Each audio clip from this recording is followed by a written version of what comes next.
Oui, oui. Oui, d'accord. C'est gentil de demander. Ouais, OK. Donc, on commence toujours par, son travail, sa feuille de travail par reset, ça je l'ai déjà dit. C'est une précaution à prendre en cas de soucis parce que comme on fait tout le temps, un peu plein de manipulations, on peut engendrer des soucis je dirais dans le log, dans les journaux de calcul du logiciel qui va se mélanger les pédales, les pinceaux sur, les différentes choses qu'il va avoir à calculer, les variables qu'il aura affectées et cetera. Donc un reset, c'est, je pense, une bonne idée. On peut aussi, si on veut, mais c'est pas obligatoire, on peut aussi lui demander de représenter les choses gentiment avec, le code, mathématique LaTeX. Donc ça, c'est une manière de faire, mais c'est pas obligatoire non plus. Heu, alors ensuite, l'idée, c'est toujours la même chose, c'est utiliser la procédure, c'est avec def. On lui donne un nom, ici je vous ai dit de l'appeler Euler et on met les paramètres d'entrée. Alors la fonction petit f, le nombre le début de l'intervalle, la fin de l'intervalle, le nombre de points et puis, bon c'est tout. J'oublie rien, je crois pas.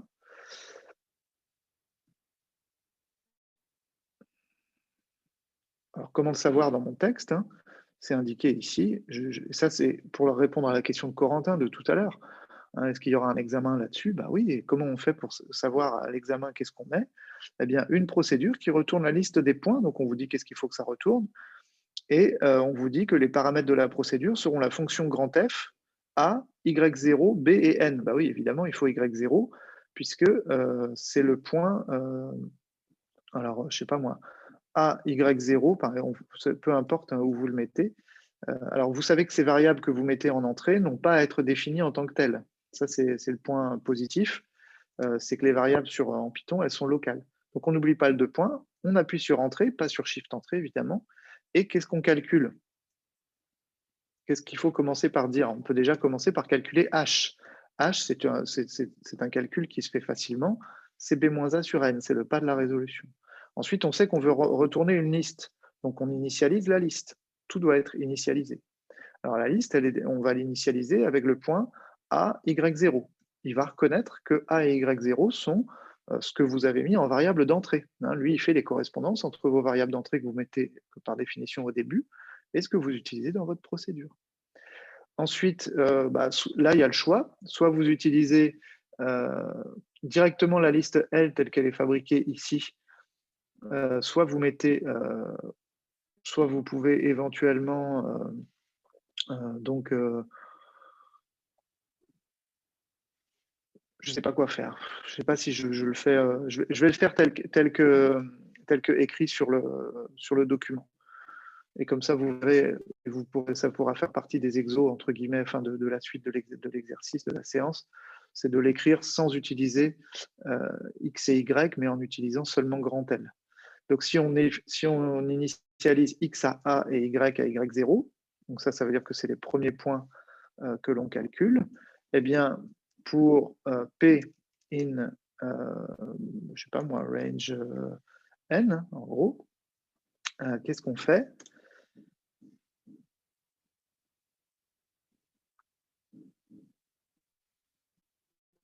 Je vous écoute.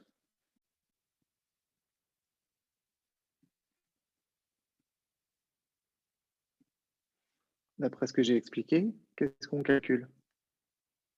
On ajoute les points x1, y1. Oui, si on veut, alors sauf que là, on ne peut pas le faire pour un point, il faut le faire en utilisant la récurrence.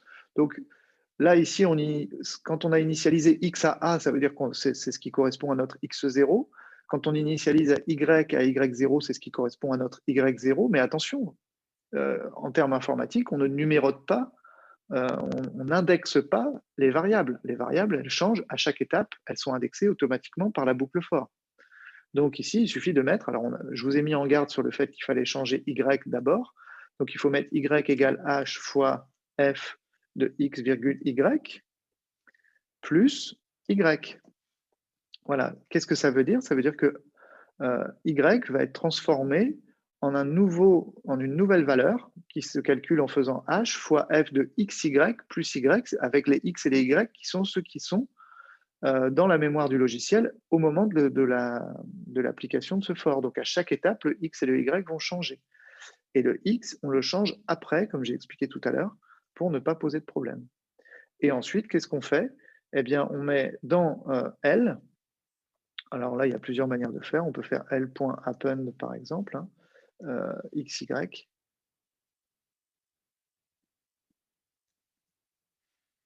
On rajoute le point xy dans la liste. Et qu'est-ce qu'on fait à la sortie de la boucle? On retourne la liste L. OK? Alors, si je prends la fonction -1 plus f de xy, là, il va falloir définir la variable x et la variable y par contre. Hein.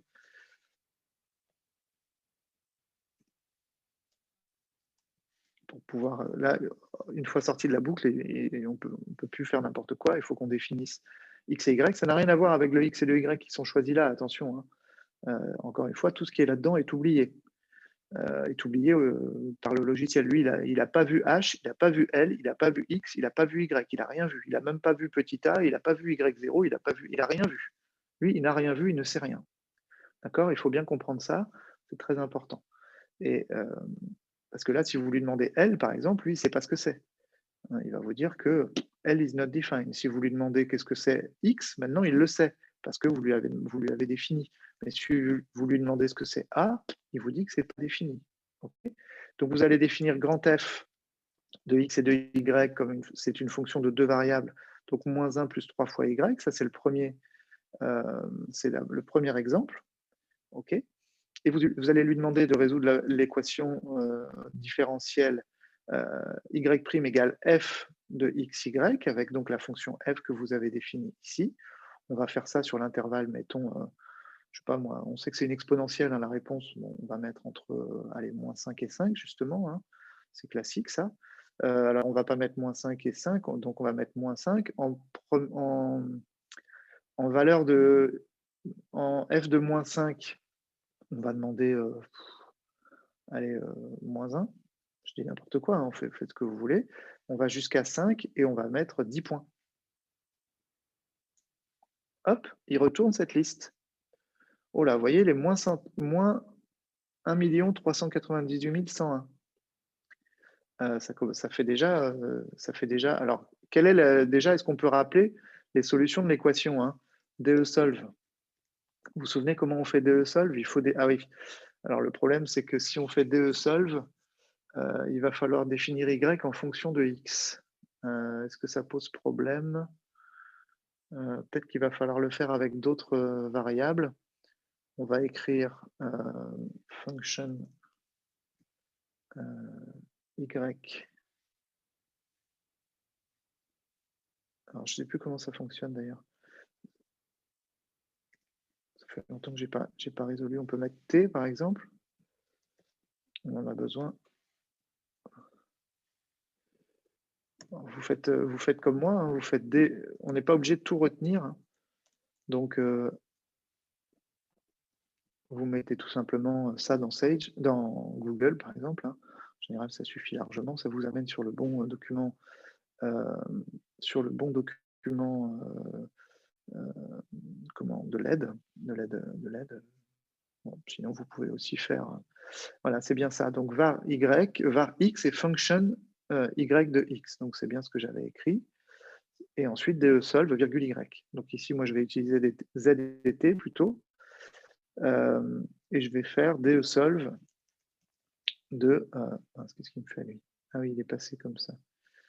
OK. DE-solve de. Alors, l'équation, c'est.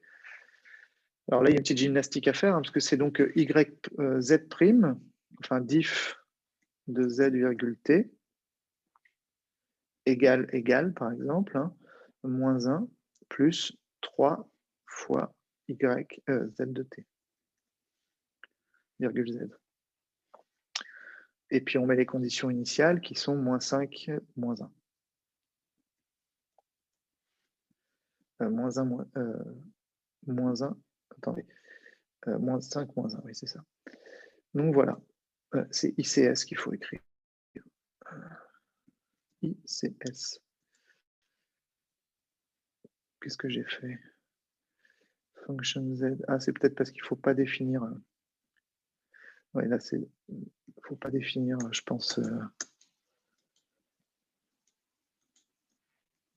Qu'est-ce qui se passe?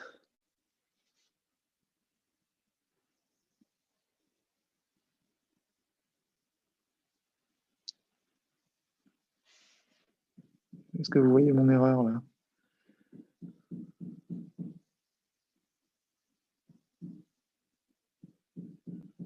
Les bots quand même.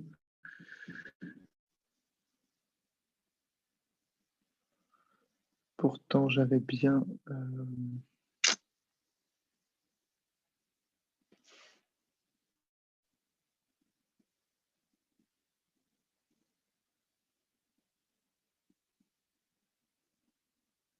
Oui. En fait, disons que j'ai justement pour éviter que ça se chevauche, j'ai utilisé d'autres lettres, j'ai utilisé Z et T. Et juste, je voulais voir si j'avais besoin. A priori, j'ai pas besoin de définir, donc je définis la variable en tant que variable, mais la fonction, j'ai pas besoin de la définir en tant que variable. Je pense même que ça pouvait être un problème de l'avoir fait. C'est pour ça que j'ai fait un reset. Mais alors pourquoi ça marche pas? Diff, peut-être juste un problème, c'est pas un problème de parenthèse? Non.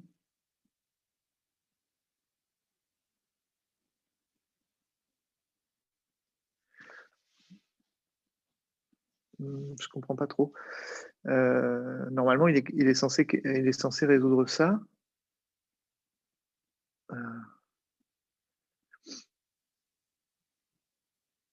C'est bien égal, égal, évidemment, bien sûr.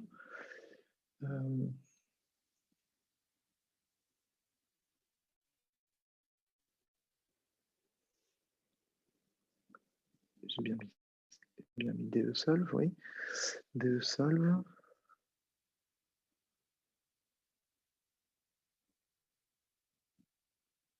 À moins qu'il n'aime pas une autre valeur, ça m'étonnerait quand même. On va mettre I var égale T pour être sûr.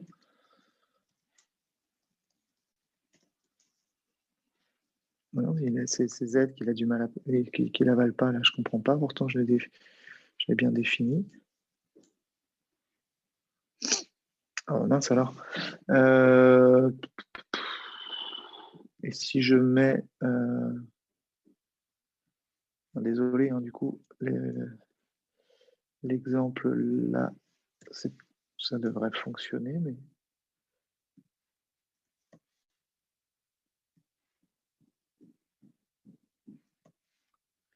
Ah, peut-être qu'il faut tout simplement lui mettre... Ah oui, oui, c'est ça. Je pense que c'est ça. Ah bah non. On va recommencer tel que c'était, parce que je pense que c'était pas si mal. Alors, vous voyez, là, typiquement, ce que je suis en train de faire, c'est exactement ce qu'il faut pour lui emmêler les pinceaux. Donc là, vaut mieux faire un reset à un moment donné. Oh, qu'est-ce que c'est que ce délire? On dirait qu'il n'arrive pas à...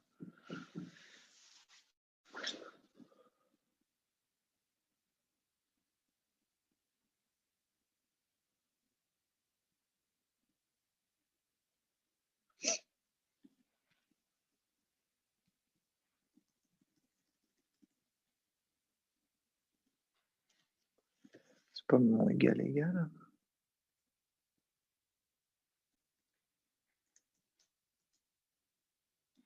Bon, écoutez, je ne comprends pas là, c'est un peu dommage de planter le truc comme ça. Mais enfin, en tout cas, on peut essayer maintenant avec ce qui est écrit.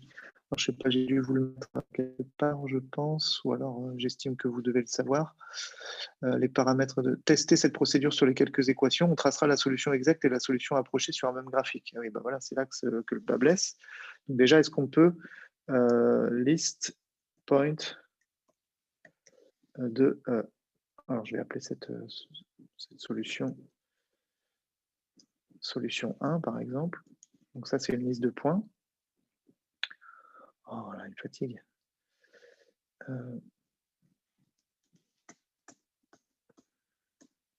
Ok, il y a cette erreur. Ensuite, on lui fait ça. Et puis, on va lui mettre... C'est pas list point. C'est point list alors. Bon, bah, décidément, je me souviens plus de rien aujourd'hui.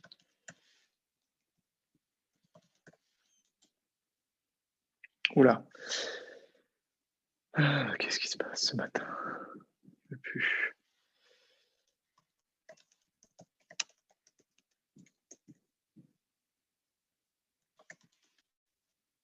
Et surtout, dites-moi hein, si vous voyez quelque chose dans ce que je dis. Ouais, c'est point list. Il n'y a pas besoin du 2D normalement. Hein. C'est plus simple que ça normalement.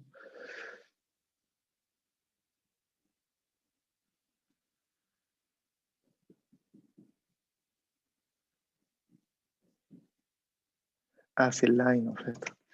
C'est line. Ouais, c'est line plots. C'est tout simplement line, je crois. Ouais.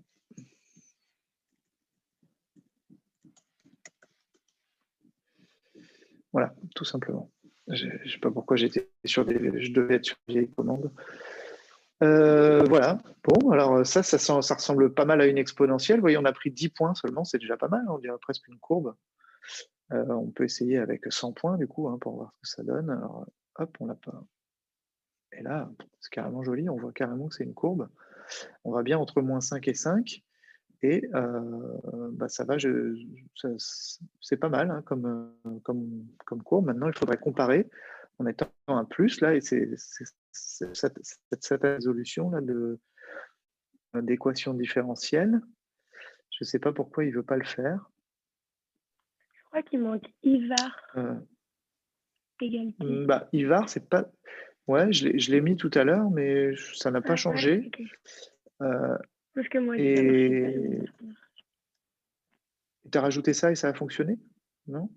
Bah, je sais pas, on a l'impression qu'il a du mal avec mon Z et pourtant j'ai bien défini function Z. Bah, après, j'ai pas défini Z comme ça. Par contre, j'ai mis Z égale function de guillemets Z. Ah oui. Z voilà. Égale, oui, ça doit être ça. Ouais, merci, j'avais oublié le Z égale. C'est bizarre, je ne l'ai pas vu comme ça. Ok, super, merci beaucoup. Heureusement qu'il y a des gens qui participent un petit peu, parce que sinon, on pédale tout seul dans la semoule, là, et puis personne. Donc voilà, ça, c'est la solution unique de notre équation. Donc on va appeler ça, je ne sais pas moi,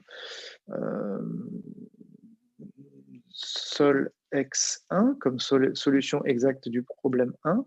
Ça fait solx, tiens, c'est marrant. Et on va mettre plus plot sol x1. Bon, c'est pas... On va mettre...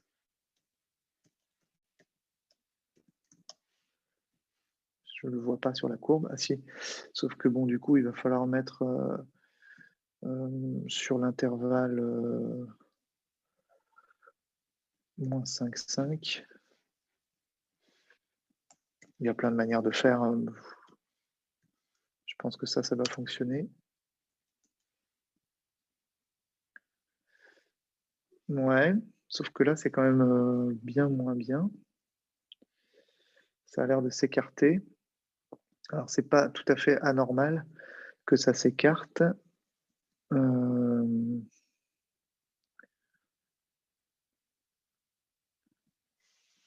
Comment on pourrait faire? C'est mes choix là qui sont pas très judicieux. Après, du coup, vous voyez déjà, on n'a pas l'impression que ça vaut moins 1 en moins 5 là. Déjà, il y a ça qui ne va pas. Donc, bon, bref. On peut mettre 0.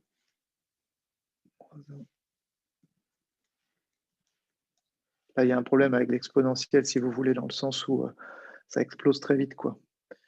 Donc, quand t égale 0, ça doit faire un tiers. déjà, ça ne va pas.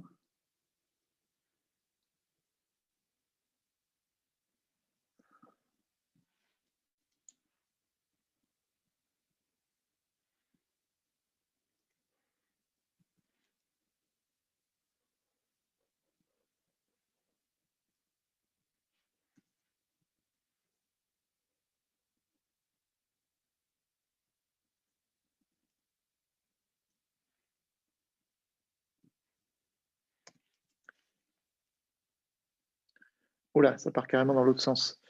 Qu'est-ce qui se passe? Oui, c'est parce que j'ai dû me tromper dans l'équation, j'imagine. Qu'est-ce que j'ai mis? J'ai mis -1 plus 3. J'ai pris quoi? Ah oui. Donc ici, on va mettre égal, égal. -1 plus 3z. Et donc ici, ça fait y' égale -1 plus 3y. C'est bizarre parce qu'effectivement,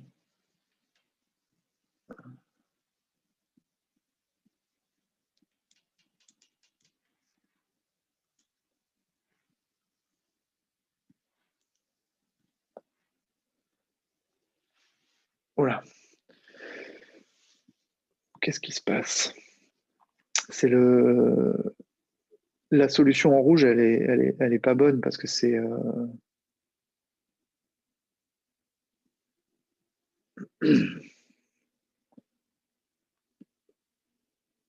ça doit être un problème de condition initiale. Là. Ça pose problème. En 0, ça vaut -1.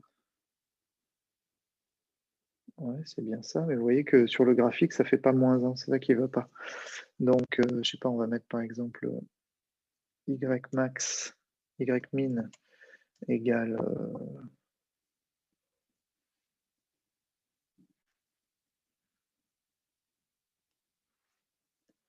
-10, on va mettre, et y max égale 0.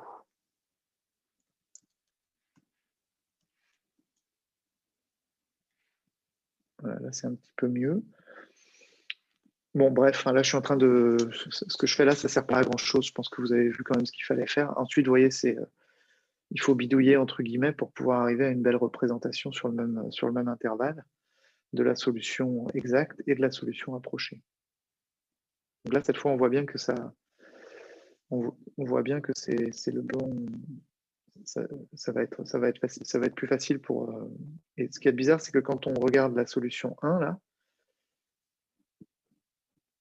quand on la regarde toute seule, donc c'est bien une fonction décroissante. Hein, enfin, la solution est bien une fonction décroissante.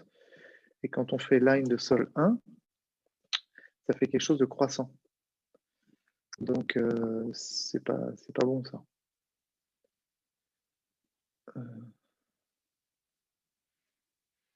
C'est parce que je me suis peut-être trompé aussi, ceci dit. Donc, ça doit faire -1.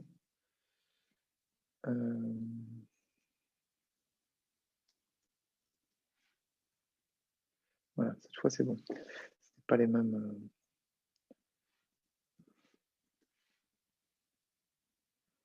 Alors, voilà.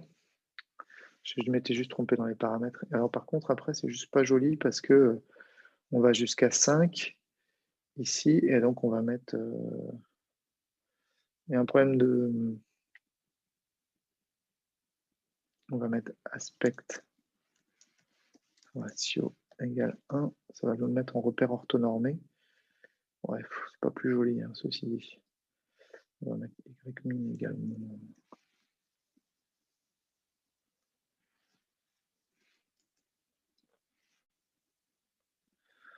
Wesh. Bon, enfin bref, après, il faut jouer sur les fenêtres, vous avez compris. Est-ce que ça répond à peu près à vos attentes, là? Et je suis pas sûr. Hein. Oui. Est-ce que plot, du coup, sol 1, ça marcherait ou il faut mettre line et plot? Pourquoi on met les Non, je pense que... parce que là, en fait, si tu veux, la sortie de cette procédure, c'est une liste. On est d'accord? Oui. Regarde ici. Oui. Ah oui, ok. Et si tu mets et plot de liste, je crois pas que ça marche. Ah oui, ok. Pour que ce soit un plot, il faut lui mettre une fonction, quoi, tu vois. Ok, d'accord. C'est pour ça que je demande line. d'un côté, on trace une ligne et de l'autre côté, on trace une fonction. C'est pour ça qu'il faut mettre les deux. Ok, d'accord. Merci beaucoup. Bon, de rien. D'autres questions?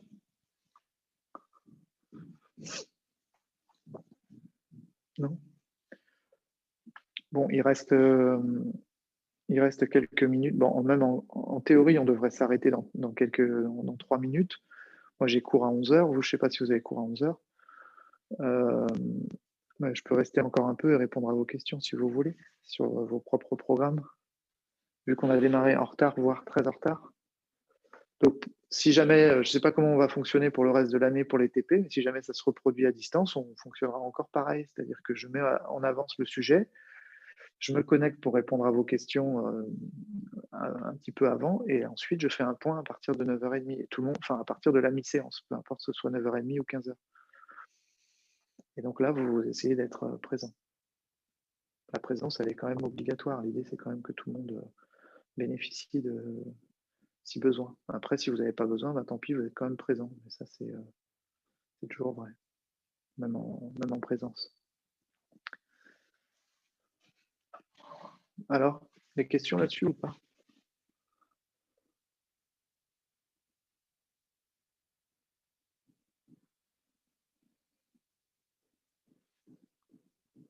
Manon, par exemple, qui m'a posé des questions au début, est-ce que c'est un peu mieux maintenant? Ok.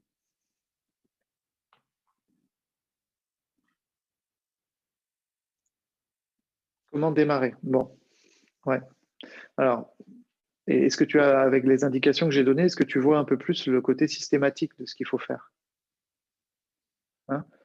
Donc, il faut toujours déjà commencer par repérer, donc je le dis pour tout le monde, bon, une procédure, déjà, il faut savoir comment ça s'écrit, c'est toujours def, c'est toujours un return, en général, il y a toujours un truc à retourner, c'est rarement un print. Print, ça veut dire juste afficher un résultat. L'affichage, c'est souvent pas suffisant parce qu'on va avoir besoin, comme ici, on a besoin de la liste L pour la tracer dans line. Si vous mettez print, vous pouvez toujours essayer de faire un line avec un print dans la procédure. Ça ne marchera pas parce qu'il est incapable d'utiliser un affichage, enfin un texte. Pour lui, il a besoin d'un objet, si vous voulez, mathématique. Et un texte, ce n'est pas un objet mathématique. Donc, n'utilisez pas le print, déjà. Donc, vous repérez les variables d'entrée. Donc, def, le nom de la procédure, les variables d'entrée, c'est hyper simple. Hein, et ça, je l'ai dit dès le début de l'année et je pense que je l'avais déjà dit en première année. C'est-à-dire qu'ensuite, on initialise les variables qui ont besoin d'être initialisées pour les boucles qu'on va faire. En général, il y a une ou plusieurs boucles à faire. Là, pour l'instant, c'est le tout début et c'est franchement simple. Hein. Ce qu'il faut que vous compreniez, c'est que là, c'est quand même simple par rapport à ce qu'on attend de vous. Hein, sur les boucles, normalement, vous êtes capable de gérer au moins une, deux, voire trois boucles imbriquées. Donc là, pour l'instant, c'est très simple. C'est de l'itératif de base. On initialise, et puis ensuite, avec une boucle pour ou while éventuellement, on calcule les étapes à l'aide de formules en général de calcul. On calcule les coefs suivants. Alors, l'erreur à ne pas faire, c'est ici, vous voyez, vous avez du xp plus 1 en fonction de xp, yp plus 1 en fonction de yp. L'erreur à ne pas faire, c'est d'utiliser des indices. Jamais on utilise d'indices en informatique. Hein. Jamais, jamais. Ça ne se fait pas. On utilise une variable qui est modifiée étape après étape. Hein. C'est le principe de base de l'algorithmique. Si vous n'avez pas compris ça, c'est que vous avez des problèmes de formation dans le secondaire. Parce que normalement, c'est des choses que vous devez comprendre dès le secondaire, normalement, avec l'algorithmique de base en Scratch ou autre. Donc, on ne numérote pas, on calcule, et ensuite, quand on retourne le résultat, on peut le réutiliser dans une procédure précédente. On n'oublie pas que les variables qui sont calculées au fur et à mesure sont locales, c'est-à-dire que tout ce qui est entre le début d'un def et la fin sont toujours oubliés, c'est-à-dire ne sont pas réutilisés pour la suite. Et voilà, après, je pense qu'on est à peu près capable de programmer n'importe quoi. Moi, en tout cas, je vous l'ai déjà dit, je pense, mais quand je pense à votre cours que vous avez fait avec Philippe Morvan, qui est de très bonne qualité, bien sûr, il dépasse largement ce que vous avez la plupart du temps besoin dans les TP, hein. Vous aurez besoin de pousser un peu plus sur certains projets. C'est l'intérêt des projets, c'est que les projets, ça nécessite en général d'aller un peu plus loin parce que dans la vraie vie, on a besoin de plus que ça. Mais bon, la méthode de l'air, par exemple, elle peut être utile, hein, dans un projet. Je mets ma main au feu que au moins 2 ou 3 groupes parmi vous, quel que soit le sujet, que ce soit de la chimie, de la physique ou des maths, vous aurez besoin de programmer des méthodes de ce type dans vos projets. Ça sert tout le temps. Donc, mais c'est vrai que des fois, on a besoin d'aller un peu plus loin dans la vraie vie. Donc là, ces TP-là, en général, c'est relativement facile à faire. Normalement, l'idée, c'est que la difficulté, elle grandisse TP après TP.